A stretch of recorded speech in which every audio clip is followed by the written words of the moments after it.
रोम रोम भाइयों। હાલો મારા કલેજા, આજે આવી ગયા છે અહીંયા આપણે દેશી ખાતર હારવા. હવે અમુક ટાઈમે સરકાર યુરિયા નથી દેતી ને અમુક ટાઈમે સરકાર પાક ઉપર હોય ત્યાં એસપી ડીએપી બધાય રાસાયણિક ખાતર છે ને એ દેતી નથી. अच्छा। લોદર તોડાવે ખેડૂને, ભાવ નથી ને માર્કેટમાં સ્ટોક નથી ને ફલાણું ને ઢીકડું ને એવા બાના દઈ અને નથી દેતા.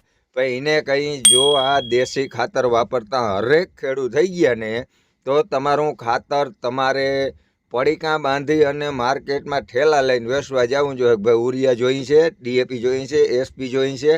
કારણ કે અમારા બાપ દાદા હતા ને આ વાપરી અને વડા થઈ ગયા. અને આ એક ટોલી વીઘે ખાતર પડી જાય એટલે કોઈના બાપને પૂછવા ના જવું પડે, મોલને ખાવું જ પડે. નક્કી પૂછી જવું મયુરભાઈને. કારણ કે આમાં ટોટલ પ્રકારના પોષક તત્વો હોય છે અને તમારા રાસાયણિક ખાતરમાં 2 થી 3 જાતના જ હોય છે. આમાં કાર્બન, મેગ્નેશિયમ, પોટાશ, ફોસ્ફરસ, ઝીંક, સલ્ફર બધી વસ્તુ હોય છે. પણ ખેડૂતને એક જ વસ્તુની તકલીફ છે, કોઈને માલઢોર રાખવા નથી. રાખો ને કે મરી જાઓ.